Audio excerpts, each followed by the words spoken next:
Salam əziz dostlar, məntiq dərslərimiz davam edir. Mövzumuz dəlalətdir. Dəlalətdən danışacağıq. Səhifə 23.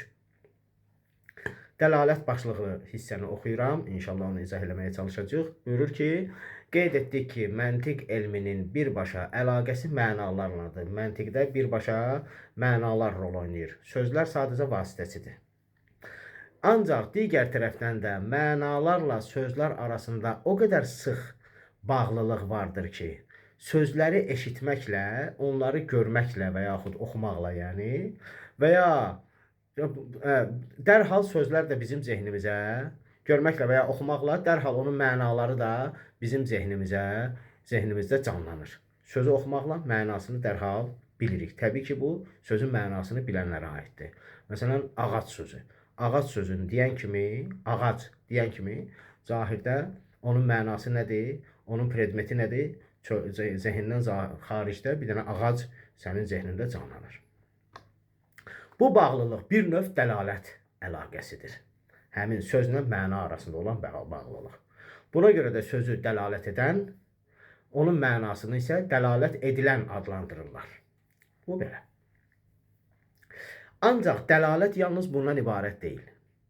Məsələn, xətlər, simvolik hərəkətlər, yol gedəndə məsələn xətlər var, dayanma, durma işarələri, nə bilim, xət sağa dön, sonra sola dön. Bunların hər biri onların hər birinin bir mənası var, bir mənaya dəlalət edir. Qırmızı işıq, yaşıl işıq, sarı işıq, hər birinin bir mənası var. Onlar bir mənaya dəlalət edir ki, o mənanı, yaşıl işığı görən kimi onun mənasını anlayırsan ki, buradan keçmək lazımdır. Qırmızı işığı görən kimi anlayırsan ki, burada dayanmaq lazımdır. Stop işarəsi görən kimi bilirsən ki, bura girmək olmaz. Protivdir, məsələn. Bəli. Dəlalət yalnız sözlə məna arasında yox, xətlər, simvolik hərəkətlər də həmin mənanı ifadə edir. Və yaxud lal dili danışanlar. Onlar müəyyən müxtəlif hərəkətlər eləməklə onun hərəkətlərin mənasını başa düşənlər başa düşürlər ki, o orada nə demək istədi. Dəlalət, buna görə də dəlalətə bir tərif veriblər. Nə deyiblər? Deyiblər ki, dəlalət bir şeyin elə vəziyyətdə olmasıdır ki, zehin onu dərk etməklə dərhal başqa bir şeyi dərk edir. Yəni, sözü dərk etməklə onun mənasını da nə edir? Dərk edir. Dərhal onun mənası da onun zehninə gəlir. Buna görə də, məsələn, ağac sözü, burada da ağac sözünü misal çəkib.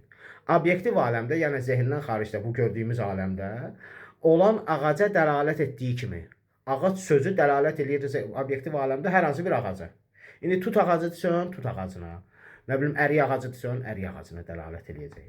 Bəli, dəlalət etdiyi kimi, qapının zənginin səsi də zəng vuranın varlığına dəlalət edir. Fikir verin burada, diqqətlə. Sən qapıdan zvanok gələn kimi, zəng gələn kimi bilirsən ki, qapının arxasında kimsə var. Amma bu dəlalətlə ağac sözünün mənasına etdiyi dəlalət arasında fərq var. Təbii ki, bu fərqləri biz gələn bəhslərdə oxuyacaq. Dəlalətin növlərini inşallah oxuyacaq. Ancaq hər iki dəlalət eyni deyil və buna arasında fərq var. Növbəti dərsimiz ləfsi dəlalət və qeyri-ləfsi dəlalət. Bunu da gələn bəhsdə inşallah Allah nəsib eləsə, qismət eləsə oxuyarıq. Sağ olun.